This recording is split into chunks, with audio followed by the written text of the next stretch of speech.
Namaskar to everybody. Since we're on a family retreat and you are with monks at the same time, this story came to my mind and I would like to share it with you. The story is about one great scholar, his name was Shankaracharya. He's the propounder of the Advaita Vedanta, the concept of non-duality.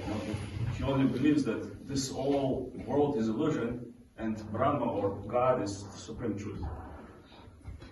Anyway, so Shankaracharya was a great scholar. He knew Sanskrit very well.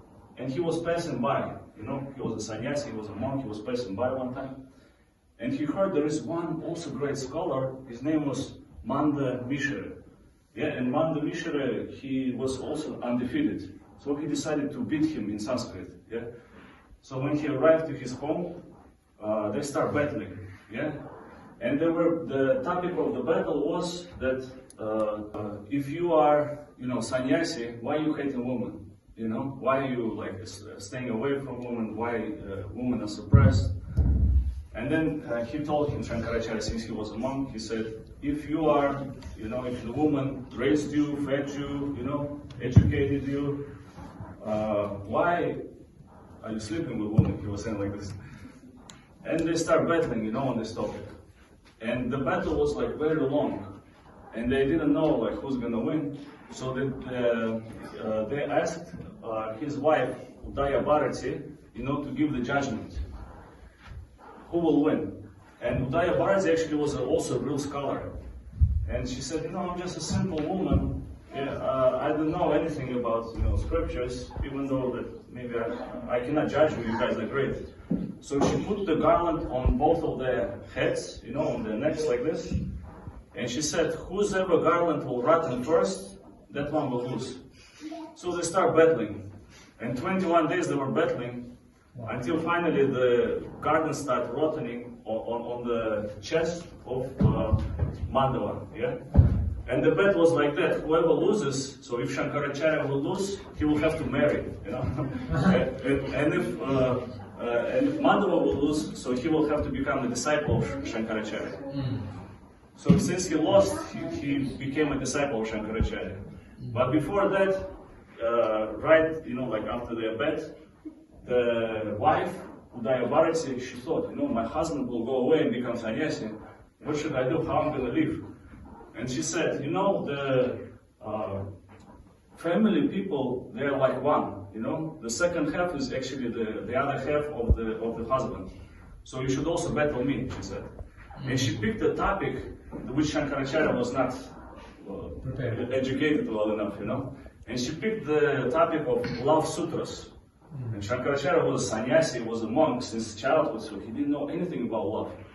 So he said, I need a timeout. I need to study, prepare, and then we'll have a battle. And he took 1 month. 1 month he decided, to study and prepare for the topic. Okay, so he heard from his teacher, that there was one yogi who merged into the mind of one person, who fall, boom, and he merged into his mind. There is such a yogic technique. It might not be true, I never experienced it, but just this is a story, okay? And Shankaracharya went into the cave and he started meditating. And during that time, there was one king, riding on the horse like this. And he fell from the horse at that time. He fell from the horse and hit his head. And his ministers, they come and they start checking the pulse. There was no evidence that he was alive. They thought he was dead. And Shankaracharya, at that moment, since he wasn't meditating, he saw everything. And he merged into that king's mind, into his body. And right away he got up, everybody was happy, oh, our king is alive, our king is alive. And all of a sudden the king knows the Vedas, the Sanskrit, and he's telling them how to rule the government properly, and he's staying in that body, and he's enjoying, there are many women there, there's many wives, many servants, and he's learning about the science of love. And he got so, actually, attracted to this life, so he forgot about his body, that is waiting him in the cave. And the ministers around, they saw that something wrong with the king, this is not our king. And they said, maybe some witch or some yogi is sitting there and controlling this, our king. So let's go and find him. So they ordered for the warriors to go and search for him. And at that moment, Shankaracharya, he had a disciple, yeah? And that disciple thought, where's our master? He's already so many times passed, and he probably he forgot about his body. I need to go and warn him. So he dressed as a dancer, and he went into the palace, and he started dancing. He started performing that dance, and he was singing a song in Sanskrit. And in Sanskrit, he was saying that there was one time great scholar Shankaracharya, and there was one time Mishra. So they decided to battle. And since he started singing and dancing, all of a sudden Shankaracharya remembered, I really forgot about my body, I got too much attached, to this life. So he went back into his body, and he got up, and they escaped. And then when Shankaracharya came to that house, and he battled that wife, Ubhaya Bharati, and he won, the battle. So,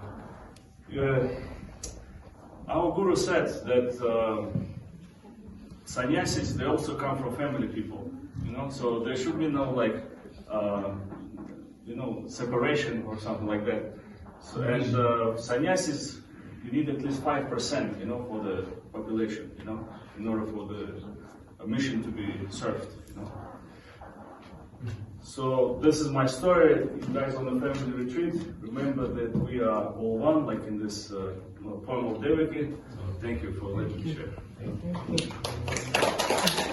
you.